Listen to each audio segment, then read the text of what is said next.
is more than just a rapper. He is an activist. He is a humanitarian. He is a self-described son of this city. He just told some reporters backstage that if you cut him, he bleeds Atlanta. He is a business owner. That's right. That's right. He is a business owner, but most importantly, he is someone who has stood up, who has said enough is enough, who is going to get engaged, and he's going to take everybody he can with him. So please, give a warm round of applause to Killer Mike, ladies and gentlemen.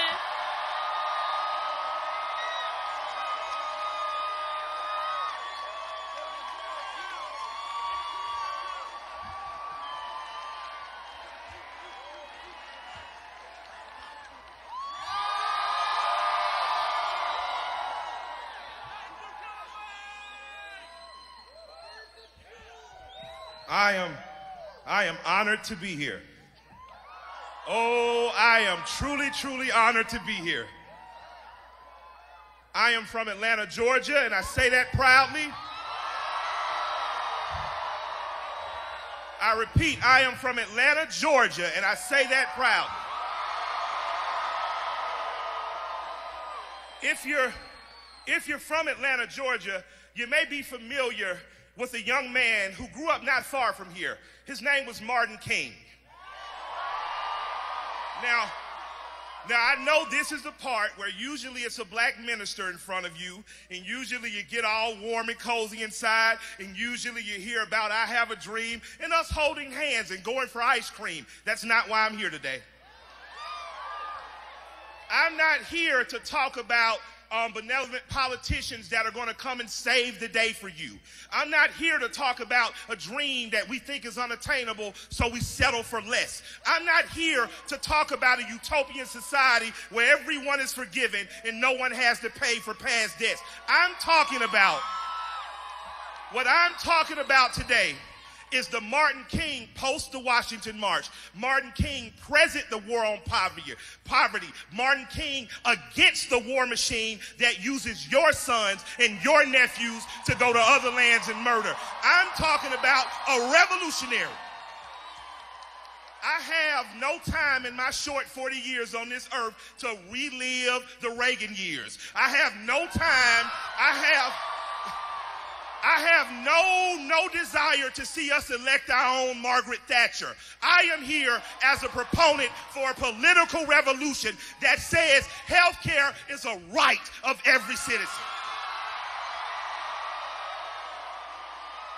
I'm here because working class and poor people deserve a chance at economic freedom. And yes, if you work 40 hours a week, you should not be in poverty. That's why I'm here.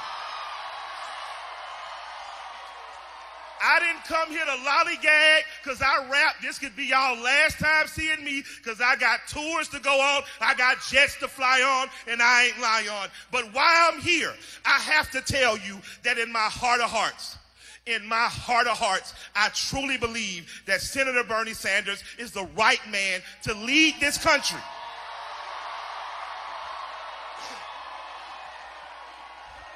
And I believe it because he, unlike any other candidate, said, I would like to restore the Voter Rights Act. He, unlike any other candidate, said, I wish to end this illegal war on drugs that disproportionately targets minorities and poor. Unlike any other candidate in my life, he says that education should be free for every citizen of this country. Now, I only have a few minutes, but as I read the Atlanta Journal-Constitution's comments about me speaking tonight, one jumped out at me and it broke my heart. It says, I don't listen to rap and I'll no longer be listening to Bernie Sanders. And I just want to say that whoever wrote that, before I was a rapper, I was a son of Atlanta. Before I ever wrote one rhyming word on paper, before that, I was a black man in America. And before I ever learned how to dance a jig, I gave a damn about American politics. I gave a damn about the people of America, and I took to the streets and I advocated. So, I know I'm preaching to the choir tonight. I know there are not a lot of voices of dissension out there. I know I'm preaching to the choir, but I'm here to tell you, stay encouraged, stay invigorated, stay bold, stay confronting bullshit at every turn. Make sure that wherever you go, you take the name, the ideas, the philosophy, and the ideology of Bernie Sanders there, and you make sure when you leave, they are on fire because they have felt the burn.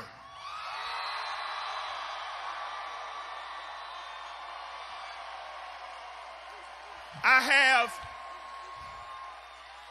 have a line from one of my raps, and I'm going to get out of your way.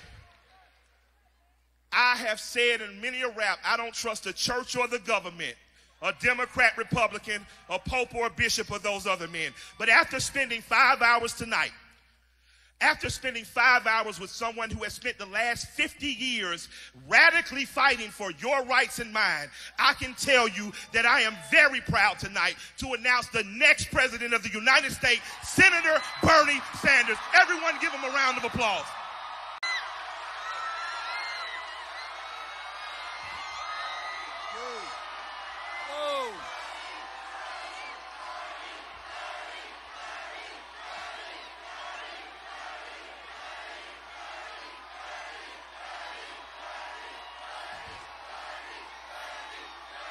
Thank you.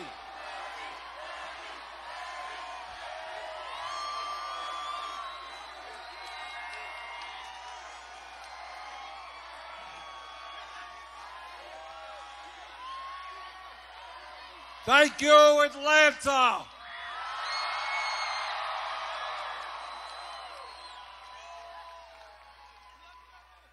You know, we've done a lot of events throughout the South, but we've never had a turnout like this. Thank you very much.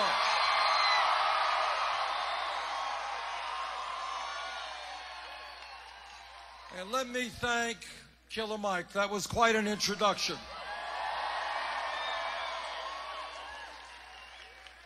Now, Killer Mike is, as you all know, a great rapper, but he is a lot more than that. He's trying to talk truth throughout this country and, in fact, throughout the world, trying to bring people together. Mike, thanks very much for what you're doing.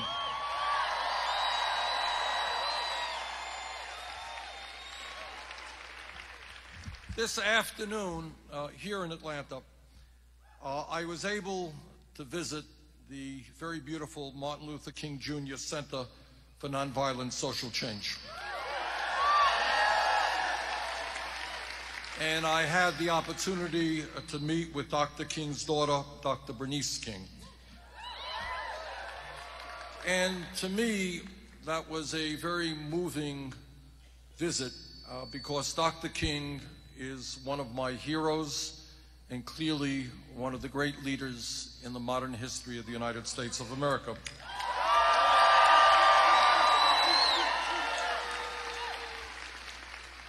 He was a great leader because he was a man not only of great intelligence and great courage, he was a guy who was beaten time and time again, thrown in jail time and time again, but he kept his eyes on the prize. And that's a lesson. Victory does not come easily. Struggle does not come easily. And what we need to do is to keep our eyes on the prize as he did. Always fighting for what he called the beloved community. His vision for a world of justice, of peace, and equality for all humanity. That was his vision.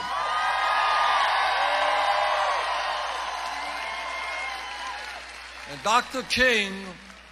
King was a great leader because he understood a profound truth. It was true in his lifetime, true before him, and true today.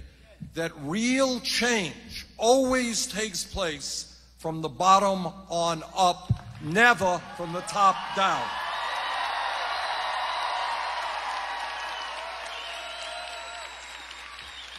And that's why he and his associates were extraordinary organizers, organizing millions of people throughout this country to stand up to racism, to stand up to segregation, and to create a more just society.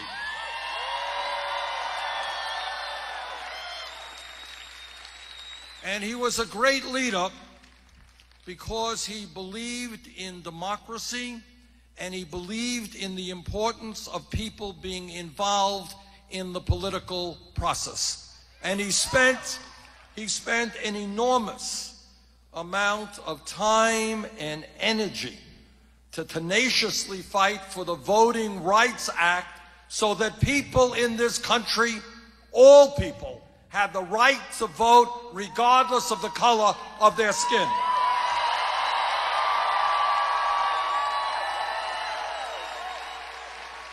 And that's a lesson, and Killer Mike just made that point, that I want all of you and all Americans to appreciate. It's not only Dr. King. It's people in World War II in countries, fighting in countries throughout the world to defend American democracy. And when you turn your back on democracy, when you say, I'm just too busy to vote, or I don't really care, or I don't believe in the political process, you're turning your back not only on Dr. King, but on God knows how many men and women who fought and died to protect democracy in this country.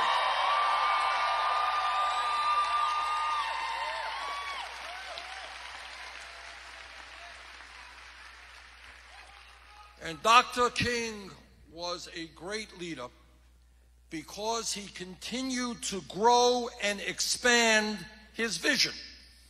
Now, you don't necessarily know this if you watch the TV, but the truth is, he did much more than just fight segregation and racism. What he did against enormous opposition from the establishment, opposition from people who contributed money to his organization, he said, you know, I, Dr. King, have been a proponent of nonviolence my entire life. And I see America engaged in a war in Vietnam that they should not be engaged in, and I must speak out against that war.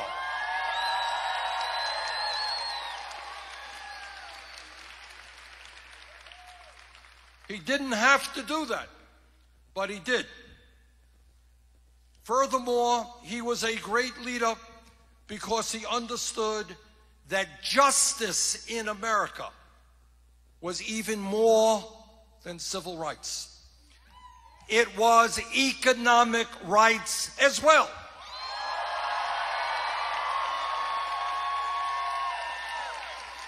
And what he said was that, of course, we have to end segregation at lunch counters and at hotels and at universities and schools. But then he also said, what difference does it make if a family can't afford to send their kid to those schools or eat in that restaurant?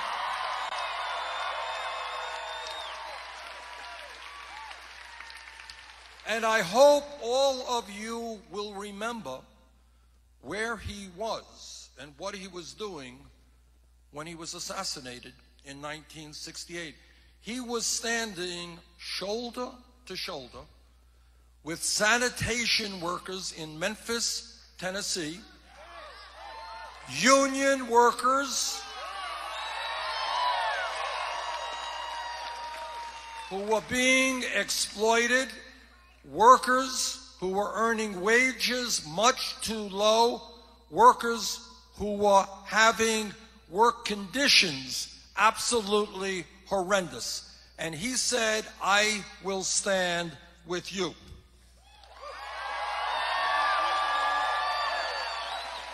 Because he understood that to be free in America meant that you have to have economic rights. You have to earn a living wage.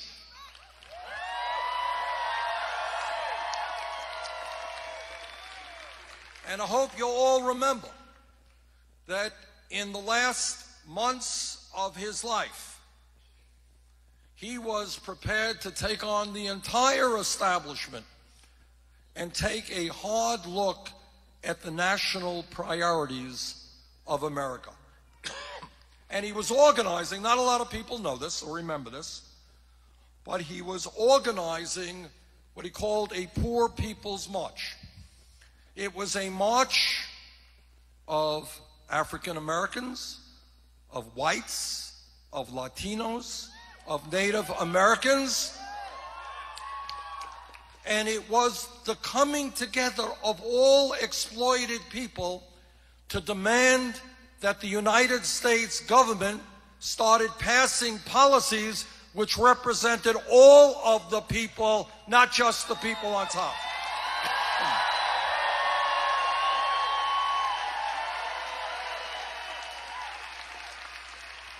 And in fact, in the last months of his life, he talked about a nation which had socialism for the rich and rugged individualism for the poor.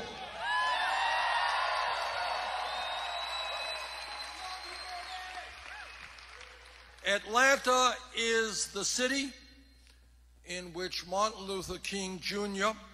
and his wife, Coretta Scott King, have their final resting place. And I hope that all of you in Atlanta will do everything that you can to keep the extraordinary vision of Dr. King alive.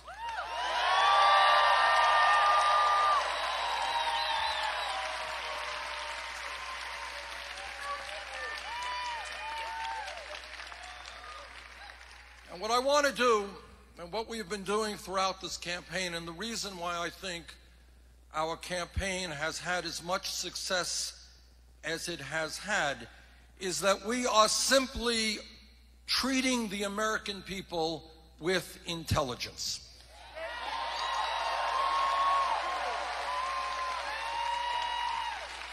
And what that means is that in a democratic society, politics is more than a 30-second ad. Politics is the need to lay out on the table the problems facing our country and in a respectful, intelligent way, figure out how we go from here to there.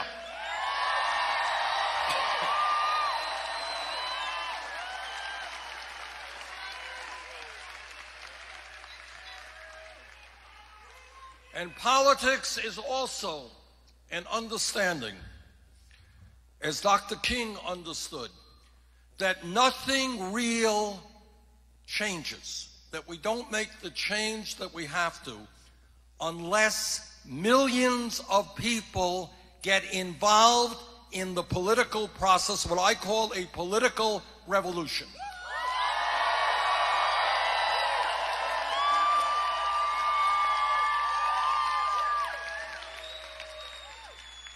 And when all across this country, working people and low-income people and people of color and people who are gay and people who were born in other countries, when we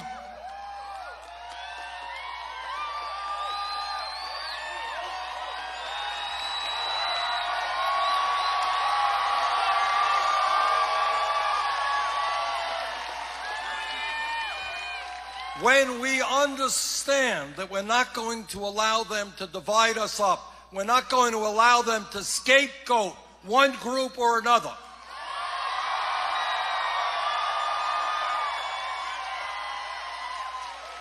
When we come together and when we say loudly and clearly, enough is enough, that this great country and our government belong to all of us, not just a handful of billionaires.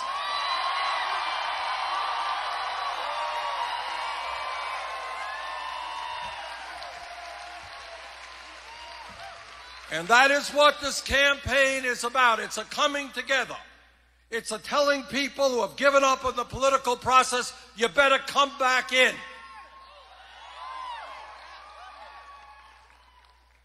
And when we talk about politics in America, let me tell you what no other candidate for president will tell you, and that is that no president, not Bernie Sanders or anybody else, can do it alone.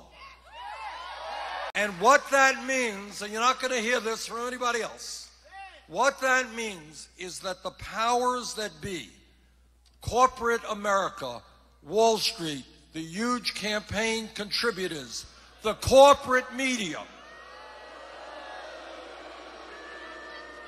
these folks are so powerful that no president can do what has to be done for working families unless millions of people join the political revolution.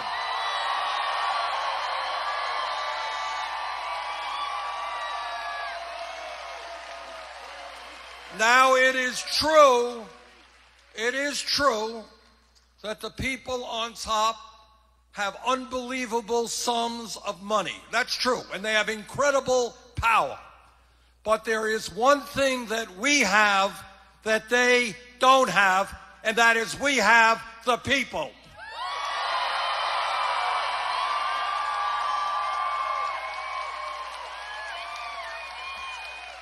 And when people come together, there is nothing that we cannot accomplish.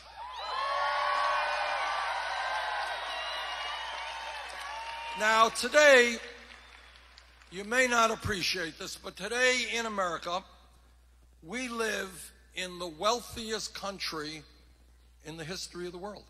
But most Americans don't know that, don't feel that, because almost all of the wealth and all of the income is going to the top 1%. In America today, we have more wealth and income inequality than almost any major country on earth. And it is worse today than at any time since 1928. Now, I want you to hear this and think if this is the kind of country you want to be living in.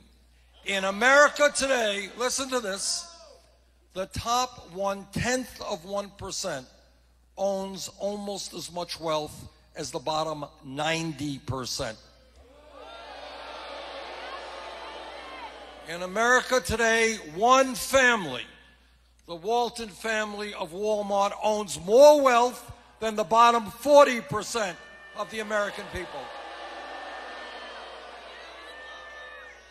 When you talk about an economy that is rigged, understand that in the last 2 years, the 15 wealthiest people in this country, 15 people, saw their wealth increase by $170 billion, which is more money than is owned by the bottom 130 million Americans. Now, I can tell you that in my state of Vermont, you got many, many people who are working not one job, they're working 2 jobs, they're working 3 jobs, and I am sure that is the case here in Georgia and the case all over America.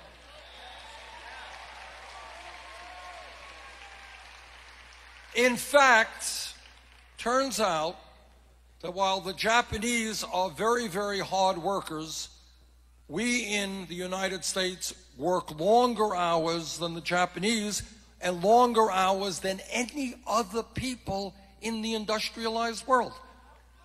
We work incredibly long hours, and I go around the country and I talk to working people, and they're working 50, 60 hours a week. Husbands and wives don't see each other. Marriages are destroyed. People are not spending time with their kids because they're out working and working and working, trying to cobble together some income and health care.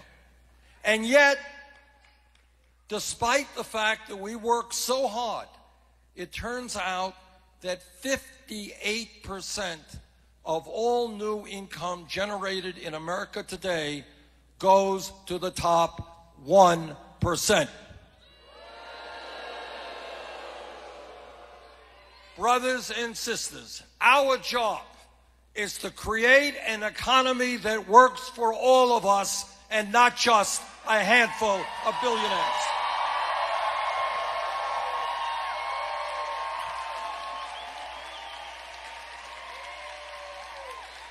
And this campaign is sending a message to the billionaire class. And that message is, you cannot have it all.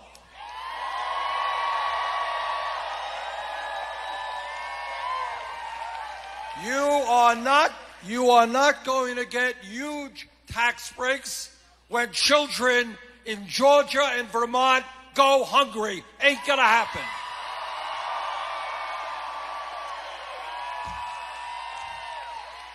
You are not going to continue shipping our jobs to China when workers in this country desperately need decent paying work.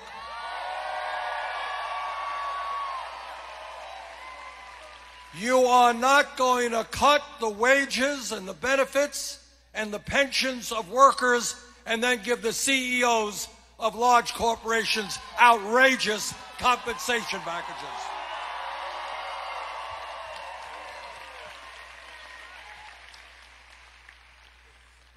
And when we talk about the economy, it is not just that we have a grotesque and immoral level of income and wealth inequality, it is also that unemployment in this country is much higher than most people assume. Every month, federal government comes out with a report. It's called official unemployment. Nationally, that means they say it's about 5%.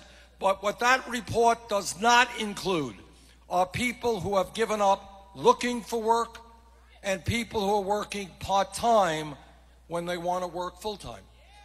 And when you add all of that together, real unemployment is close to 10%. And now let me tell you something which we almost never discuss, and that is the tragedy of youth unemployment in America.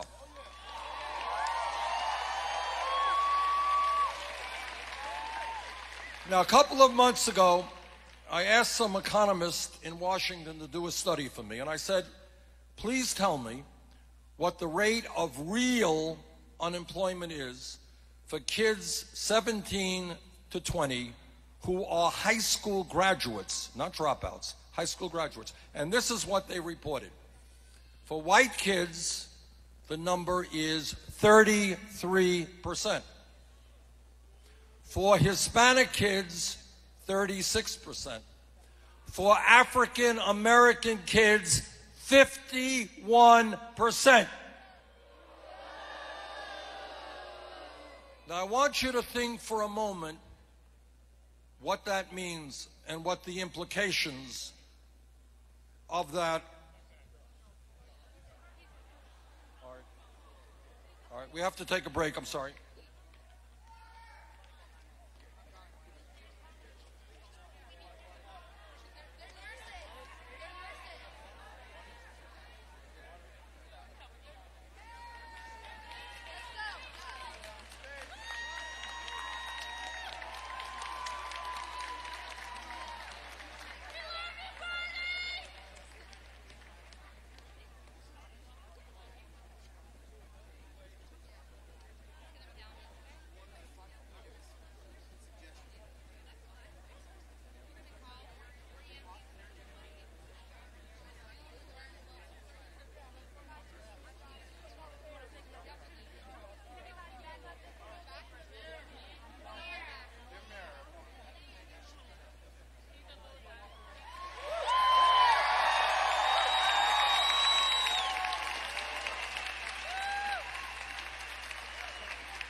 I didn't realize my oratory was so powerful. I don't know.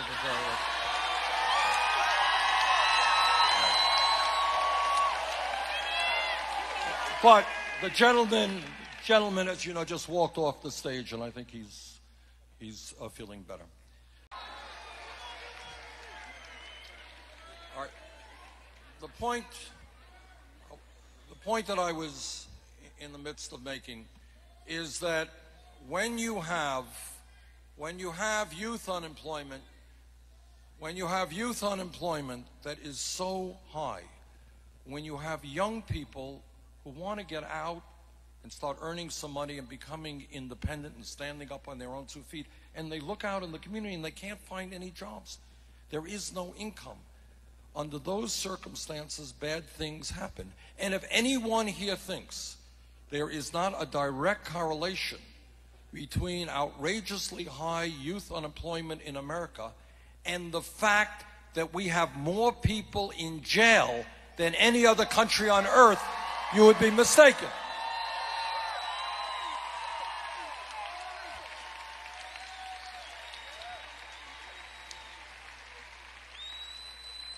China is a communist authoritarian country. They don't tolerate dissent all that well. They are 4 times our size. We have more people in jail than China. We have 2.2 million people in jail, disproportionately black and Hispanic. Now, it seems to me that both from a human perspective, not seeing young people's lives being destroyed, and by the way, from a financial perspective, because we're spending $80 billion a year locking up people.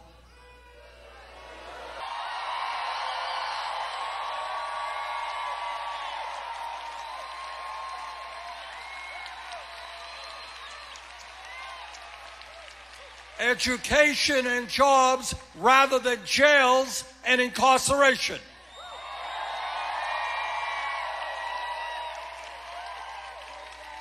So here is a promise I make to you tonight, that if elected president by the end of my first term, we will not have more people in jail than any other country.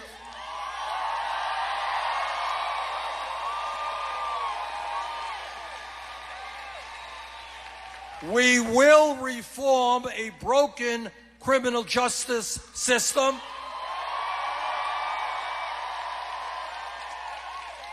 We will have our young people at work or in school, not rotting behind jail cells.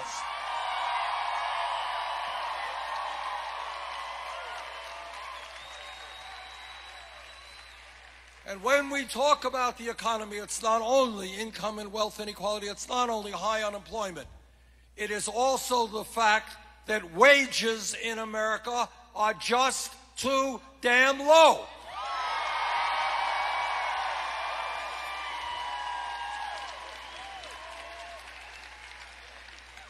The current minimum wage of $7.25 an hour is a starvation wage.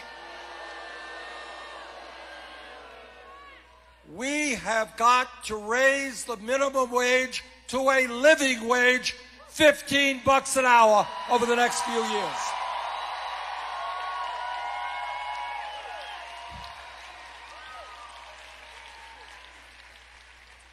It is not a radical idea. It is not a left-wing extremist idea to say that if somebody works 40 hours a week, that person should not be living in poverty.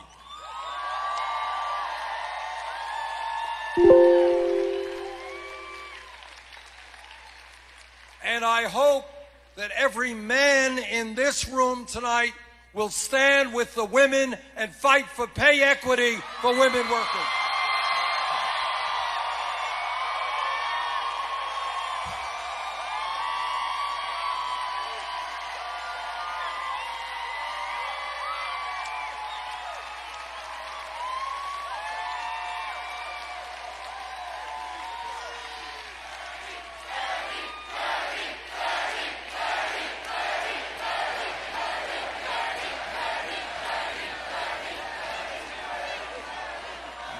There is no rational economic reason as to why women make 79 cents on the dollar compared to men. And together we are going to change that. Equal pay for equal work.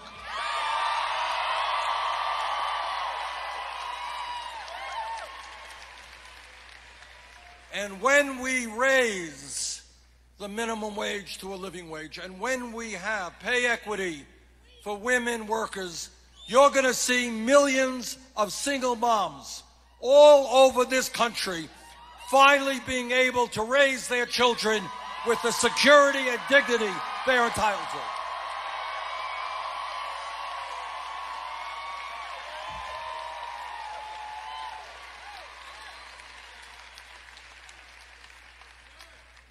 Now, many of you have heard my Republican colleagues and Republican presidential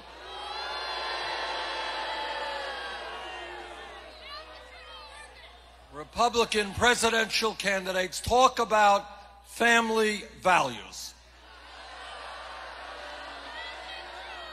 They just stay up nights worrying about families, especially if they are very wealthy families who can contribute to their campaigns.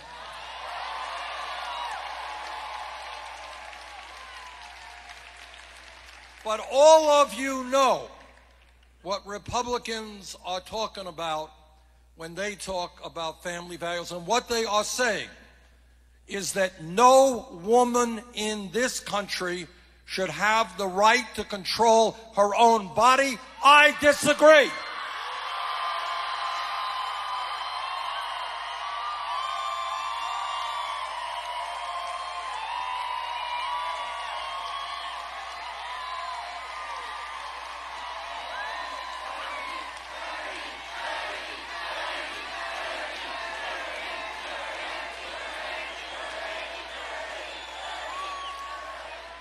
And what they are also saying is that our gay brothers and sisters who want to get married should not have that right. I disagree.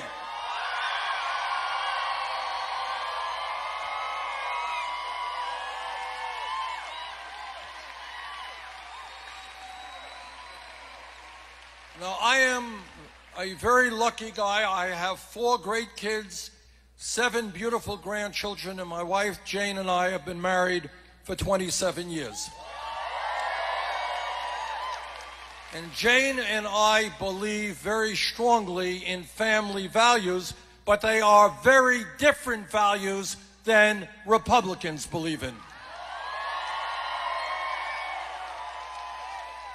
And when we talk about family values, we are talking about ending the international embarrassment of the United States of America being the only major country on earth that does not provide paid family and medical leave.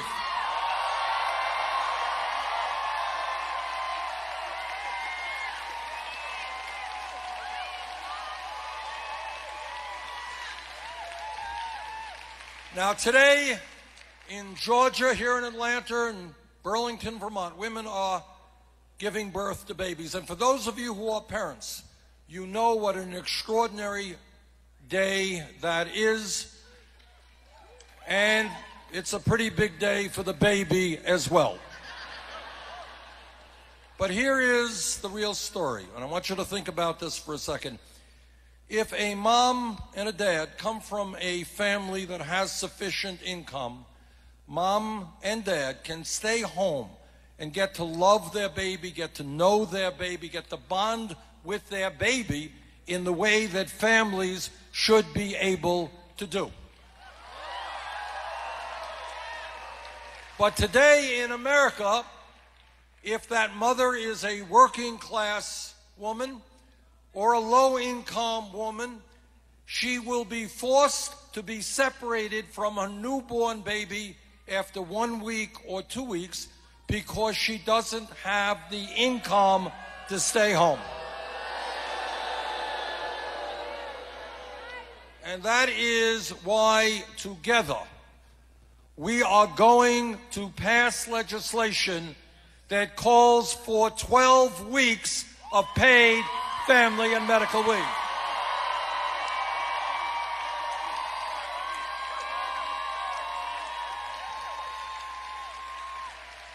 We are not going to be the only country, major country on earth, that forces women to go back to work and not be able to take care of their babies.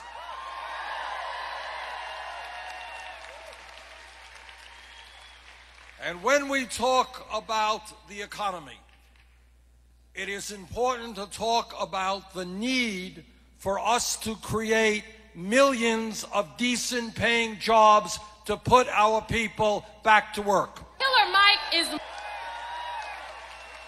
In America today, given the educational crisis that we face, we should not be firing teachers, we should be hiring teachers.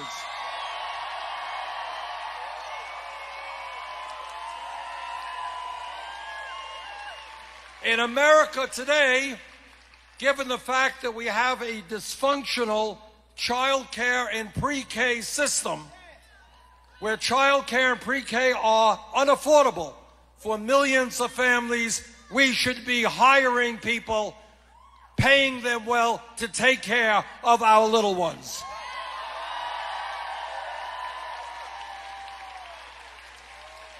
In America today, our infrastructure, our roads, our bridges, water systems, wastewater plants, our rail system, our airports, our levees, our dams need an enormous amount of work.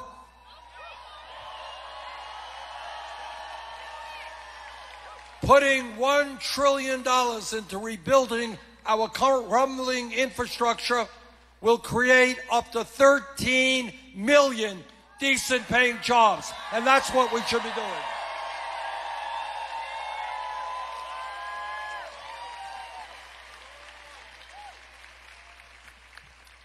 And when we talk about our economy, it is imperative that we take a very hard look at the greed, the recklessness, and the illegal behavior taking place on Wall Street.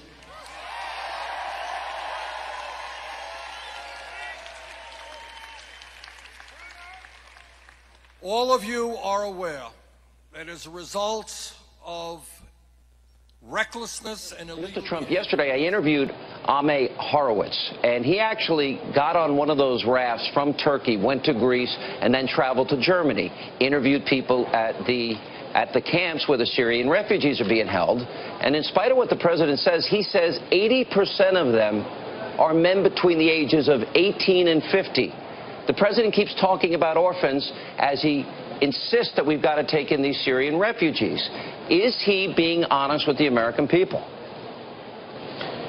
Well, Sean, I've been bringing it up for weeks. I looked at the migration, and I'm saying, you know, there doesn't seem to be very many women or children in that. They actually look like mostly young, very strong men. And I'm saying, what's going on? This could be the ultimate Trojan horse. But I'm saying, what's going on? Why are there so many men and so many young, strong men? And people are starting to see that now. I think I'm the first to have brought it up, but people are starting to see that now. In any event, we can't do this. We just can't do it. We have so many problems in our country, and I like the idea of building a safe zone in Syria and contributing and working with other countries and the Gulf states who have to put up a lot of money. They have so much money and they're not spending it. But I think that's great.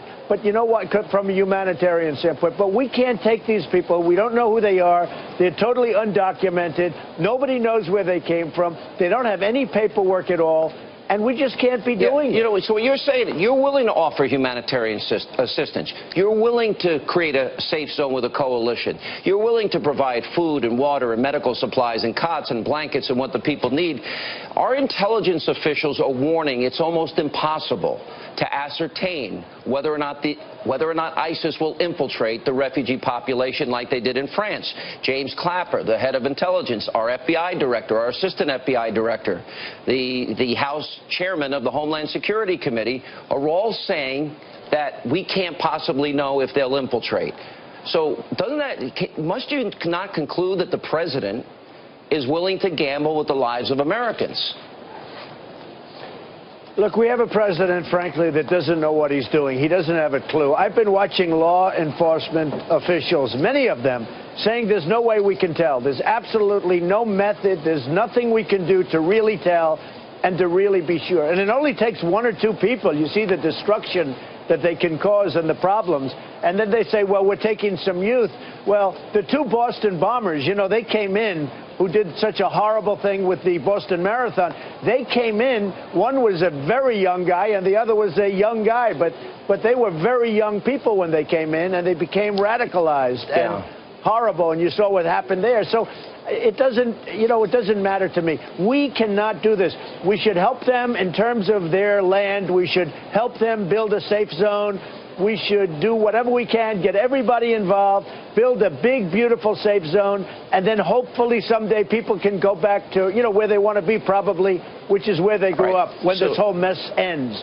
But it's a very, very dangerous thing for our country to be taking these people. Listen, the State Department issues this generic security threat and warning to Americans. On the same day, Turkey, as you know, earlier today, a Russian warplane was shot down near the Syrian border. They say they did not violate Turkey's airspace. And as a result of that, the New York Times pointed out one of the pilots that parachuted out was shot. And President Obama's comments were, well, Turkey has a right to defend its airspace, and he calls for a de-escalation. I'm not sure he's understanding what actually happened here. I don't think he understands anything. I mean, he won't even say where the problem is. He won't talk about it. He won't mention anything that's slightly controversial having to do with Muslim. And I know many Muslims. They're wonderful people. But we have a lot of problems. And the problems, as I always say it, they don't come from Sweden. This is a problem that's unique, and it's a very deep-seated problem. And we have to get to the bottom of it. But we can't be taking the people in. We can't be taking the Syrian refugees in. And we have to be very smart. We're not being smart right now. Now you're seeing planes being shot down. I mean, what are we going to end up with, World War III here because we have a president that doesn't know what he's doing? Let me go to this whole controversy over the fact that you talked about people in New Jersey, that there were reports that, in fact, there was celebrations after 9/11. Now, if we go to the Washington Post, and this was just 7 days after 9/11 on the 18th, the Washington Post says, in Jersey City, within 2 hours of two jetliners plowing into the World Trade Center, law enforcement authorities detained and questioned a number of people who were allegedly seen celebrating the attacks and holding tailgate-style parties on rooftops while they watched the devastation from the other side of the river. By the way, the Associated Press, at the same time, also wrote about rumors of rooftop celebrations. The Washington Post, I looked, I don't see one example where they made a correction in 15 years or 14 years. The Star-Ledger... They did no correction, absolutely. And the Star-Ledger also reported it. But the way this was reported is that you made this up whole cloth. You did not make it up whole cloth. No, I didn't make it up. No, no. It happened. It was on. I saw it. It was all over the place. It was on the Internet. And by the way, Sean, I have received, you had that Washington Post article, which was 6 or 7 days later. I have received hundreds of phone calls in my office from people saying they saw it. They were over there. People that live in New Jersey, they saw it. There was a celebration that they were so happy when the World Trade Center was coming down that they were celebrating. And I've had hundreds of phone calls, and I've had many, many tweets on @RealDonaldTrump. But I've had many, many tweets and people saying that they saw it, that I was right. Yeah. And I am right. I mean, I'm 100% right. Look, I'm only saying it because we have to be vigilant. I'm not saying it for any reason. I don't want to stir anything up. But you have some people living here where we have some very, very serious problems. We have to be very careful. We have to be very vigilant. And that brings up the question, your comments earlier this week about waterboarding. Now, I had interviewed Jose Rodriguez. He was involved in this, and he repeated to me numerous times, and we only waterboarded 3 people. A lot of people don't know that. Only 3. But in the case of Khalid Sheikh Mohammed, it led to the intel, which led to the courier, which led to bin Laden. So, according to him, I asked him, would we have gotten bin Laden without the waterboarding? And he said, absolutely, we would not have. Explain why you think that that is a necessary tool that we need to be using. Well, first of all, I think it works. I have no doubt that it works. And maybe not in all cases, and maybe they'll give false information sometimes, but I have no doubt that it works. But the fact is that they're chopping off heads.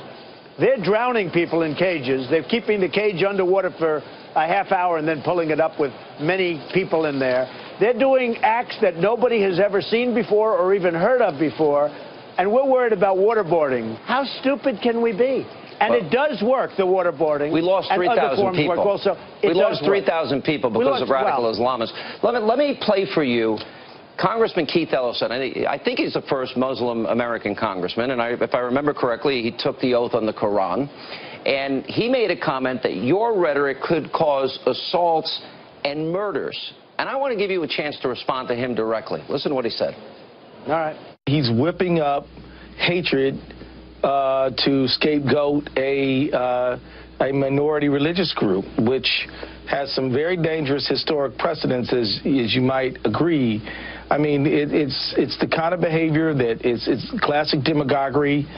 And, you know, he's going to get somebody hurt. The people who are mentally unstable or motivated by hate come out of the woodwork, and you see desecrations of buildings that are associated with that group. You see assaults. You see murders. Mr. Trump, I've never heard you talk about Muslims in general. I've heard you talk about radical Islamists. He is saying that is not the case. What's your answer to him? Well, again, we have a president that refuses to even use the term radical Islamic terrorism or anything having to do with that. And unless he's going to use the term, unless he's going to understand what's going on, we're never going to solve the problem. We have to solve the problem. As far as what he said, more people are getting hurt by being weak. We can be weak, and we can close our eyes to the problems in this country. And we do that too often anyway. But we can close our eyes, put blindfolders on, and more people are going to get hurt by doing that, Sean. You're going to have so many people hurt, and I'm talking about massive.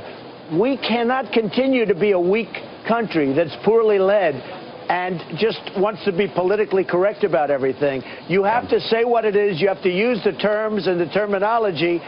You're never going to solve the problem. You're never going to solve the problem with this president anyway. I've been telling you on your show for 3 years now, you have to attack the oil. You have to take over the oil. You have to attack the oil. They were laughing, oh, how crazy. They were going to generals, and the generals were told what to say, and they were saying, now all of a sudden, 3-4 days ago after Paris, they start attacking the oil, doing exactly what I said. In fact, I said you should do much more. You should keep it. They are the richest terrorist organization, and they have more landmass than any other terror group before. Country into the worst economic downturn since the Great Depression. And millions of people have not yet recovered from what Wall Street did. Now, what you have today is a situation where the 6th largest financial institutions in America have assets equivalent to 58% of the gross domestic product of America. You have six financial institutions that issue about 2/3 of the credit cards in America and about 1/3 of the mortgages in America. When you have financial institutions that are too big to fail,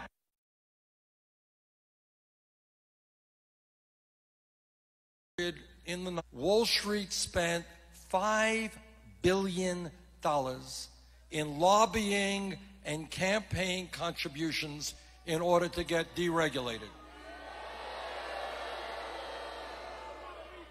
$5 billion. And then, after they crashed, they spent more money telling Congress to bail them out. And here's something that we should think a lot about. And that is that many, many hundreds of thousands of people in our country over a period of years have received police records for the possession of marijuana.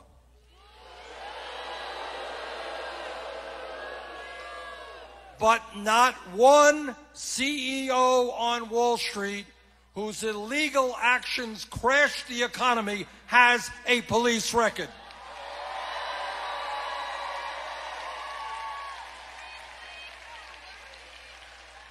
So you have a situation where banks are not only too big to fail, the bankers are too big to jail. And that has got to change.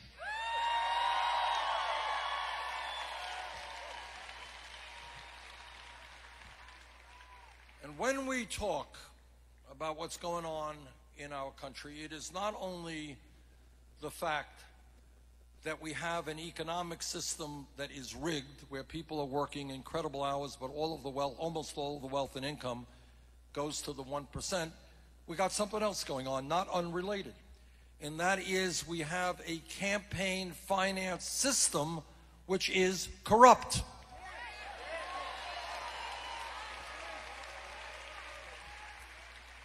As a result of this disastrous Citizens United Supreme Court decision, the Supreme Court said to the wealthiest people in this country, they said, okay, guys, you already own much of the economy. Now we're going to give you the opportunity to buy the United States government, and that is what they are trying to do right now. Virtually all of the candidates for president, not all, but almost all, have super PACs. And what a super PAC is the ability of millionaires and billionaires to pour as much money as they want into a political campaign. And in fact, in most cases, the super PACs actually have more money than the campaign's own treasury. So the billionaires have more power over a campaign in many respects than does the candidate himself or herself. And I am very proud to tell you that I do not have a super PAC.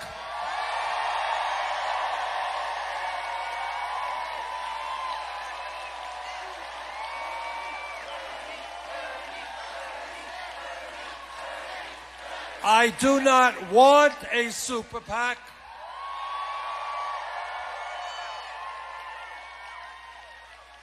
My campaign does not represent the interests of the largest corporations and the wealthiest people. But what I can tell you, which I am enormously proud of, is that as of this date, today, we have received over 800,000 individual contributions, averaging $30 a piece.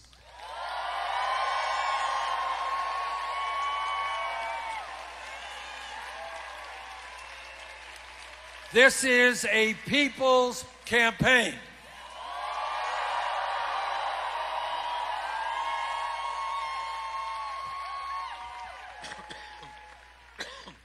And let me also tell you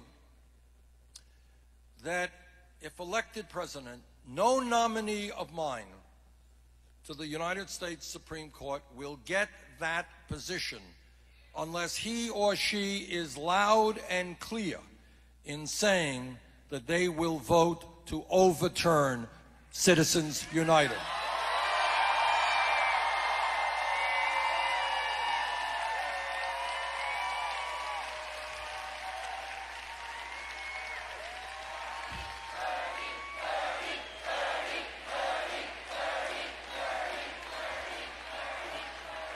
I am a passionate believer in a very radical idea called democracy. And what that means to me is that I want every person in this room, and I want people all over Georgia, all over America, regardless of their political views, they're conservatives, the moderates, the progressives, whatever they are, I want them to be able to run for office and not have to hustle money from wealthy people.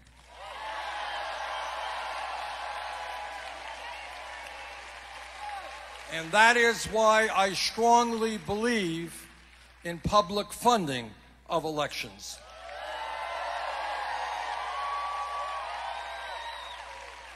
And let me also say this to the government here in Georgia, government in South Carolina.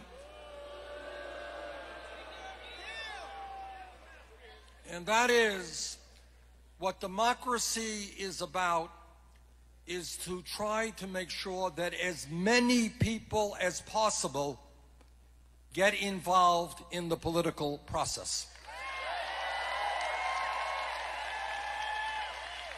Our job is to encourage people to vote, not to suppress the vote.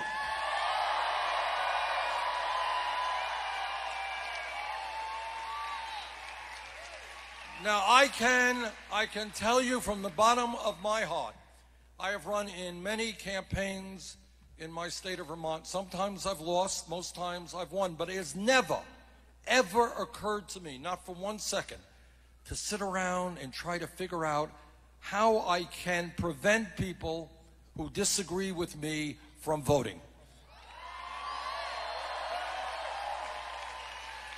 That is, when you do that, you are nothing less than a political coward. And if you are too afraid to run in a free and fair election, get another job.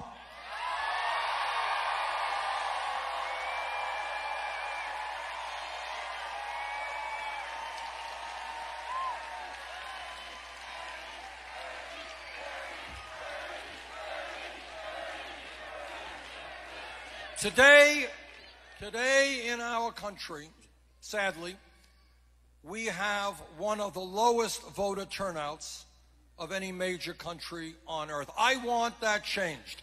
I want us to have one of the highest voter turnouts, not one of the lowest voter turnouts.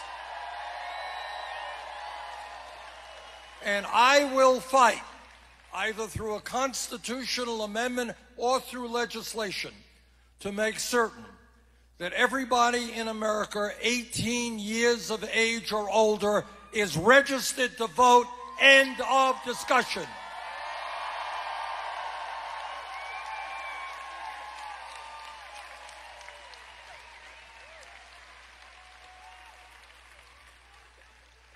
And when we talk about our needs as a nation, I think all of you know that we live in a highly competitive global economy. And we need the best educated workforce in the world.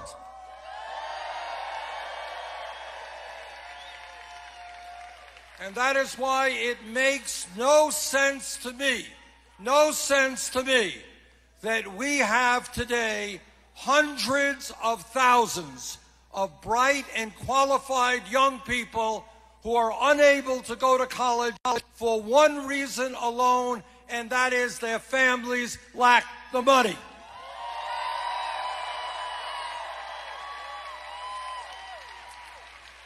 I have introduced legislation and will make happen as president. Legislation that does two things. Number one, it will make every public college and university tuition free.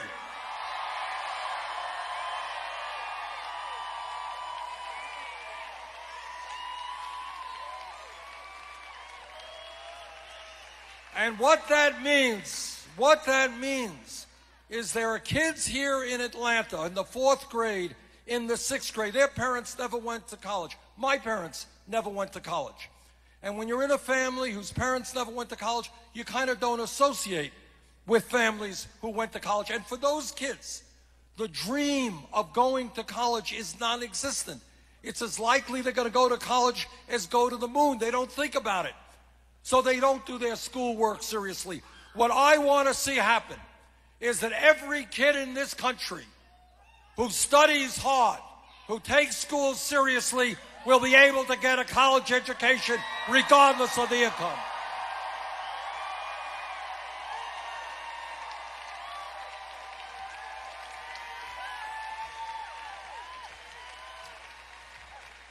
And the other thing this legislation does is deal with a major crisis impacting millions of people who have student debt.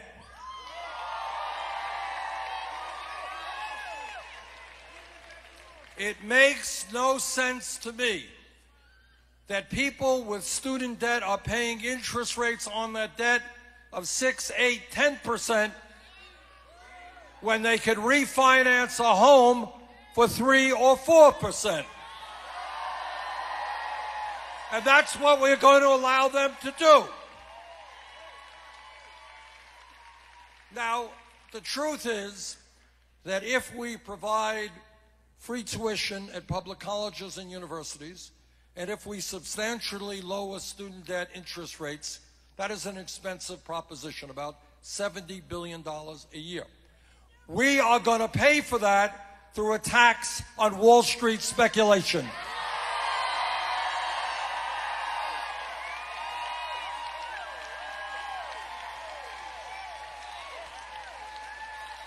When Wall Street collapsed, they came running to the United States Congress for a bailout.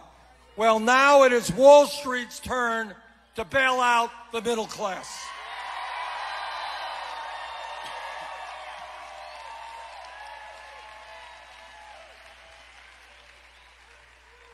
When we talk about our responsibilities as human beings, as parents, as grandparents, there is nothing more important than leaving this planet to our kids and grandchildren in a way that is habitable.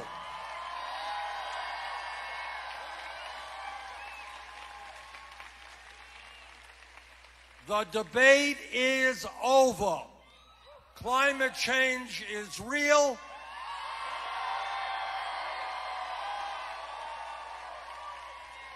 Climate change is caused by human activity, and climate change today is already causing massive problems in our country and all over the world.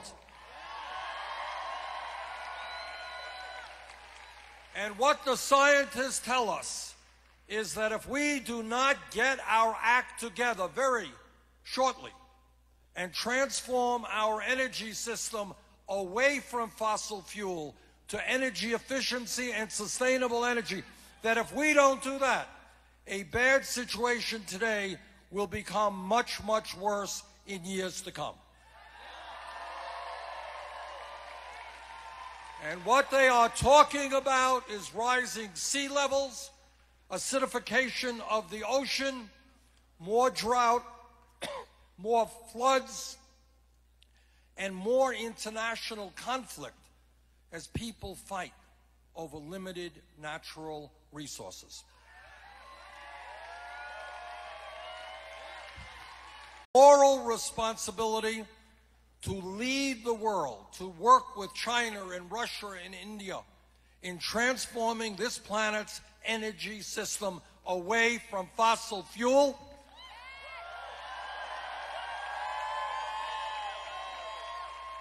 And as your president, that is exactly what I will do.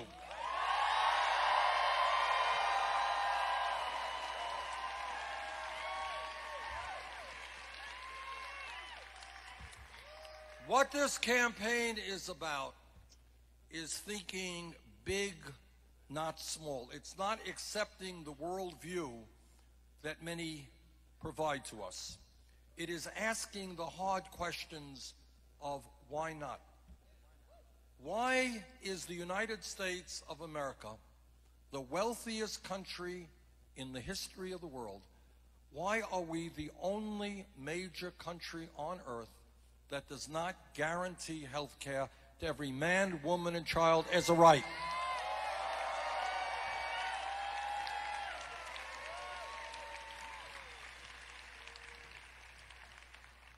Now, I am a member of the Health Education Committee, the committee that helped write the Affordable Care Act.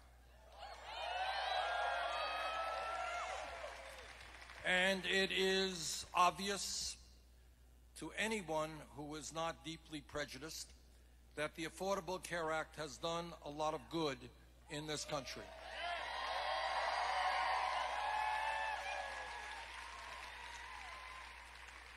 The Affordable Care Act has provided insurance for many millions of people who previously did not have it. It has done away with the obscenity of pre-existing conditions.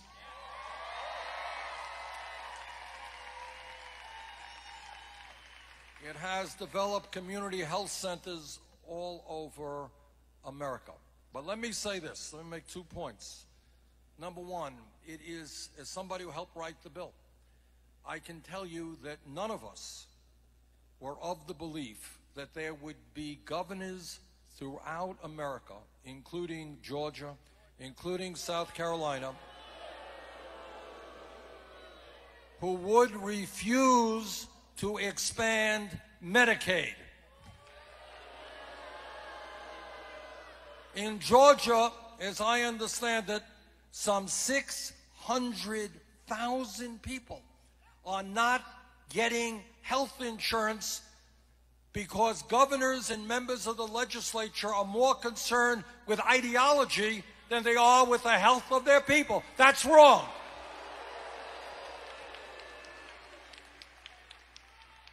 But what we also have to do is to understand that despite the gains of the Affordable Care Act, we still have 29 million Americans with no health insurance. We still have even more, including many in this room, who are underinsured with high deductibles and co-payments.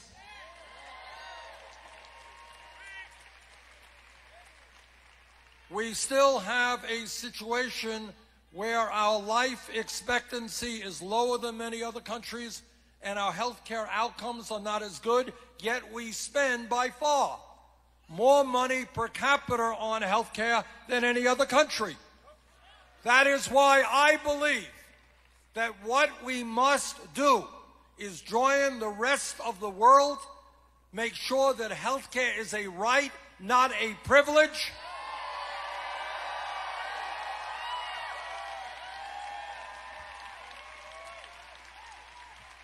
And guarantee health care to all people through a Medicare for All single-payer program.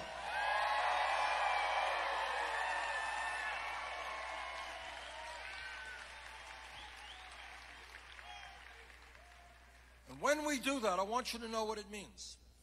It means not only that families will save substantial sums of money on health care, because the current system is the most expensive in the world. It will mean that millions of workers who are now in jobs they do not want to be in, but are there because of the health insurance they're getting, those workers will be able to leave those jobs and do what they want to do, which will be a huge asset for our economy.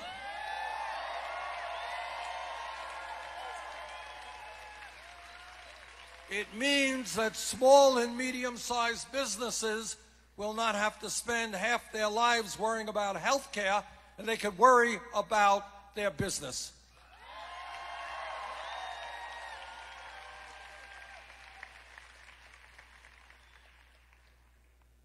Now, when we talk about the issues that face us as a country, there is no question in my mind that we must, once and for all, end institutional racism in this country.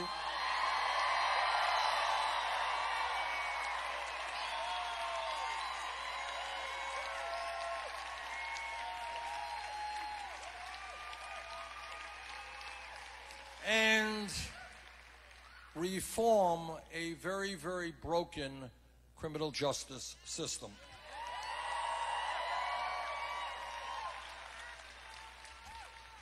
Now, all of you have seen the same videos that I have seen. All of you are aware of the names Sandra Bland and Michael Brown and Rekia Boyd and Eric Garner and Walter Scott and Freddie Gray and many others who died at the hands of police officers or in police custody.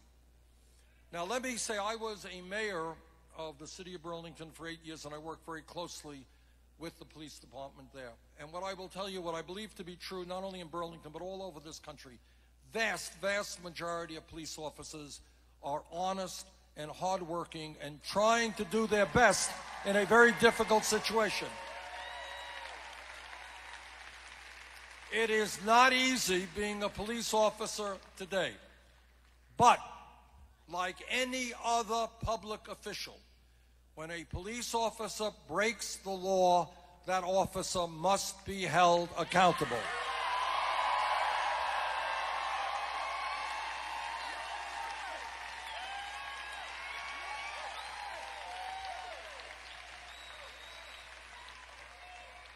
And when we look at criminal justice reform, it is clear to me that we must demilitarize our police departments.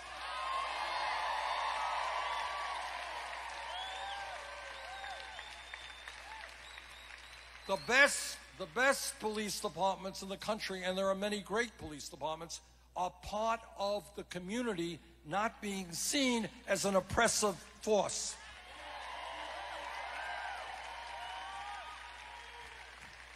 We need to make certain that police departments look like the community they are serving.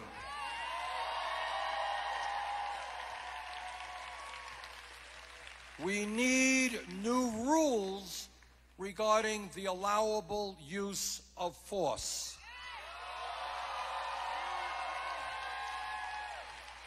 Lethal force should be a last resort, not a first resort.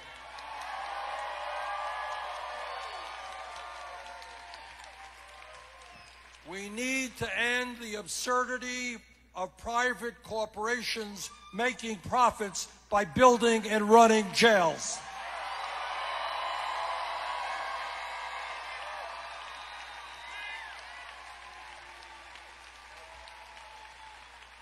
We need to understand that substance abuse, a very serious problem in my state and all over America, is a health issue, not a criminal issue.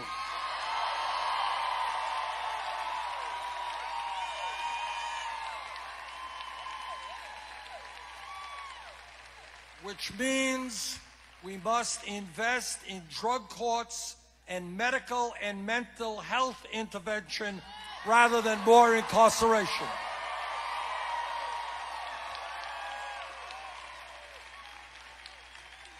We need to take a very hard look at the so-called war on drugs, which has destroyed so many lives.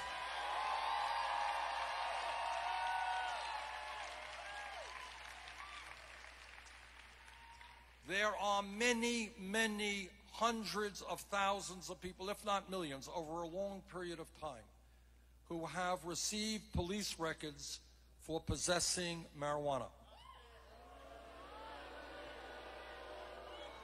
And some have been jailed. But when you have a police record, your life is radically changed. It becomes more difficult to get a job, more difficult to get credit, more difficult to do all of the things that one wants to do in one's life.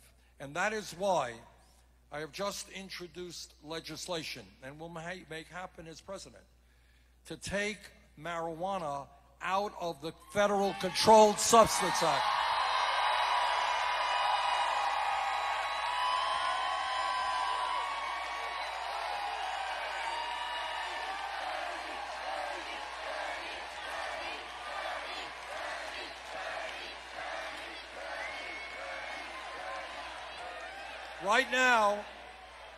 Right now, as part of the Federal Controlled Substance Act, marijuana is in the Schedule I class, right alongside heroin.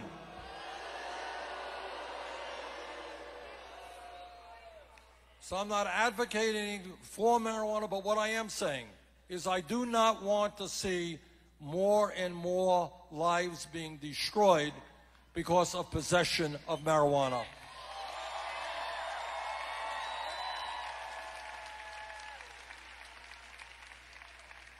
Furthermore, and very, very importantly, we need a path back from prison.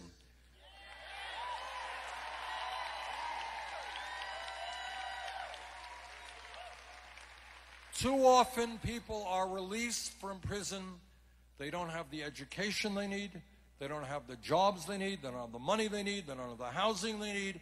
And shock of all shocks, they fall back into the environment that got them in prison in the first place. That has got to change.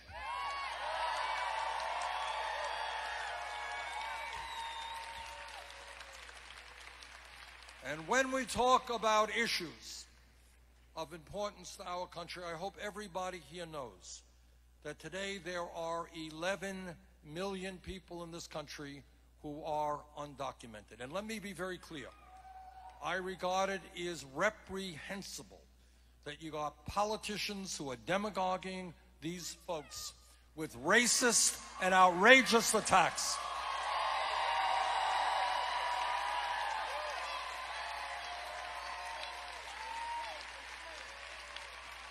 There are politicians who are trying to open the door to racism, whether it's against our Hispanic brothers and sisters, whether it's against Muslims, and we are going to shut that door closed.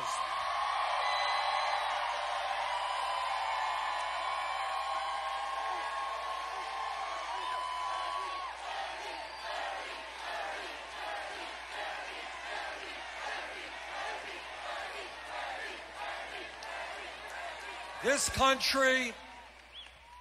country, and in the city of Martin Luther King Jr., this city and this country numbers. I have a stack of articles. I know you can't see them where you are, Mr. Trump. Today's USA Today. It quotes Karl Rove. I don't agree with his policies. He's not a conservative. He's only been a Republican for just a short period of time out of convenience. John Kasich is now running ads. We'll call it like the golden oldies of Donald Trump, things that he thinks you said that are controversial.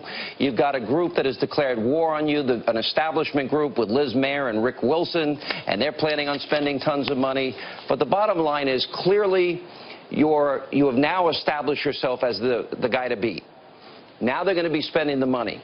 Now they've declared pretty much war against you, and the ads are coming. What is your answer to the battle that they have started? Well, this is really a violation of the pledge. You know, the pledge was taken by me in all good faith, and this is a little bit of a violation, or a big part of a violation. As far as, you know, like a guy like Kasich, he's so far down in the polls, he's embarrassed. He's the governor of Ohio. I'm beating him in Ohio soundly in the polls, and I'm killing him. I think he's down to 2 now. I mean, I think he'll probably have to get out of the race. So this is just desperation for him. He probably doesn't want to do it, but he's got no choice.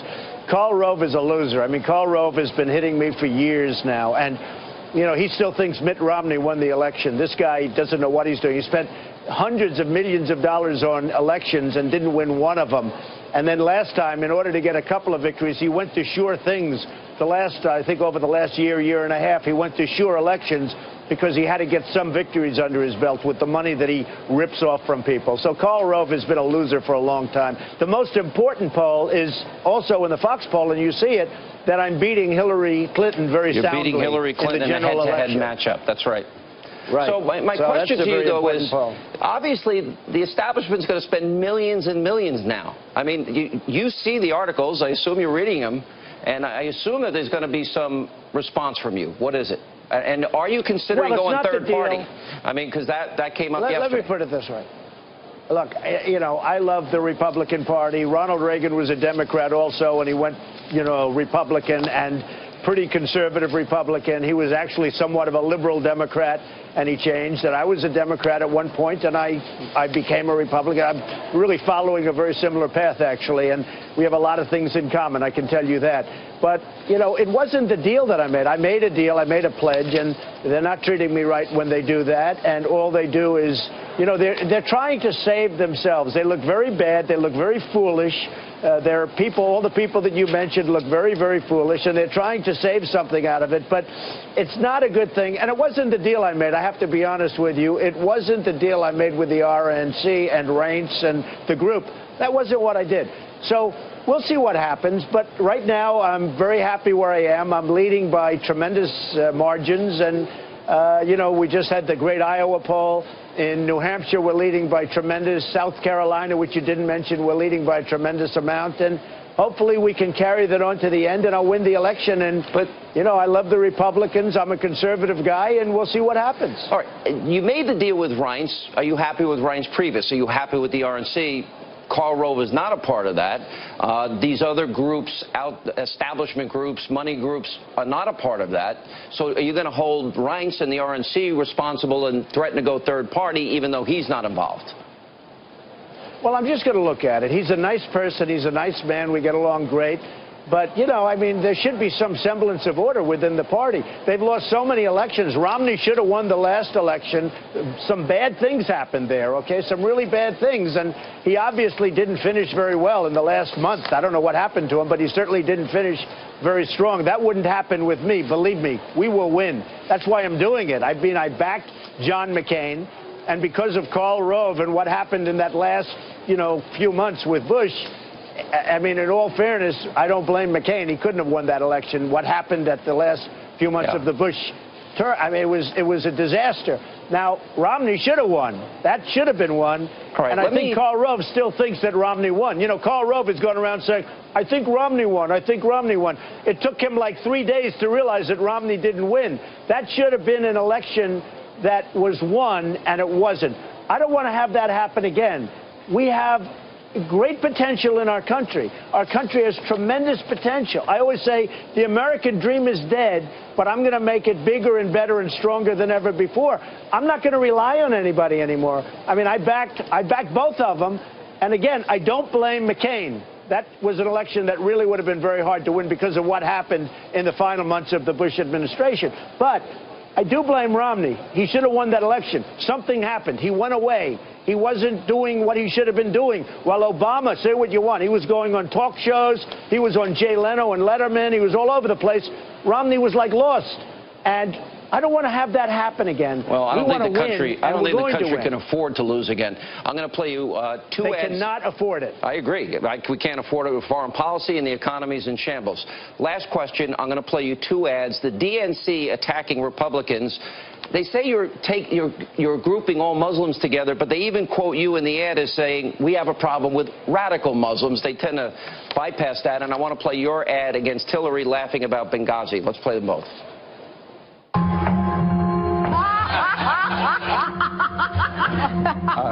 Including FBI officials. Look. Well, I don't know why that's funny.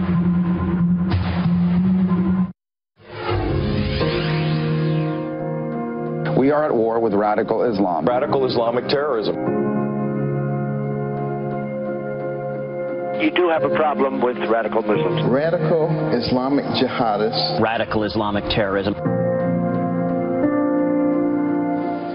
How far in are you going to go in an ad war if millions and millions are being spent on you, against you?